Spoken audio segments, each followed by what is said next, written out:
Hi everyone, Harry here to talk about Steve Bannon's upcoming trial in New York on fraud charges and a couple new rulings in that case.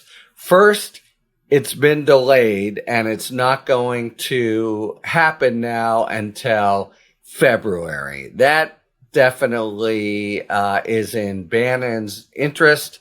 And you just have to imagine as not just a member of the Trump High Council, but someone who really kind of shares and even informs his philosophy, the kind of overall strategy of just keep lurching forward and delay things and hope for something good, which has served Trump very well, is Bannon's playbook. Also, and in particular here, it means that the trial will take place when Donald Trump is president.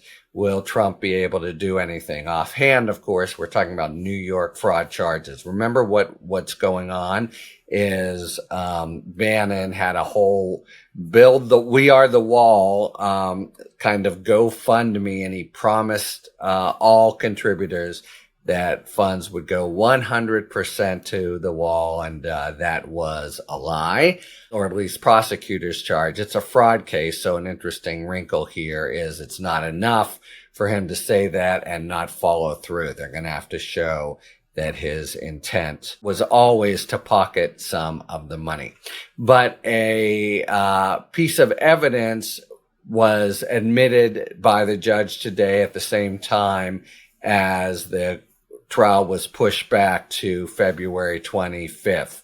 And that was evidence that some of the money went to pay more than $600,000 in credit card debt that a separate Bannon nonprofit organization had racked up before in 2019. So his argument has been to date that, these were just sort of normal expenses that we took out, nothing unusual. And of course that might be true, but does that matter if the promise was not to do that? Wouldn't all the contributors have taken the reasonable assumption that if I write him a check for $100, $100 goes to the wall. No money goes to, Bannon's expenses. But this strikes me as a very potent piece of evidence.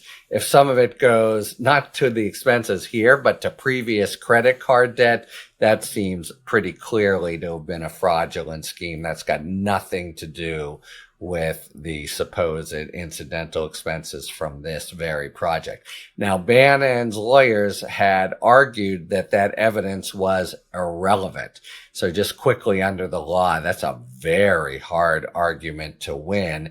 The standard for relevancy is very low in the law. It's whether the evidence could tend to make any material issue in the case more probable than it otherwise would have been. So does it make it more probable than it would have been that Bannon was knowingly breaking his promise and representation that all the money would go to the project, to learn that he's actually funneling money toward previous credit card debt? Yeah, I think so. So it's not a surprise that the judge ruled against. So those are the developments here. We wait a few months and give Bannon a chance to try to maneuver and somehow exploit and leverage the ascent to the presidency of his great friend and ally, Donald Trump.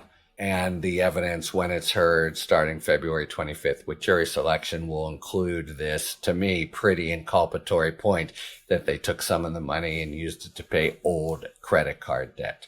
So stay tuned for that in February. It seems as if most of the pretrial jockeying is done. If there's anything big, obviously we'll bring it to you, but I think the table will be pretty well set come February 25th for jury selection. Talk to you later. Thanks for tuning in. If you enjoyed this video and other Talking Feds content, please take a second to like and subscribe. Talk to you later.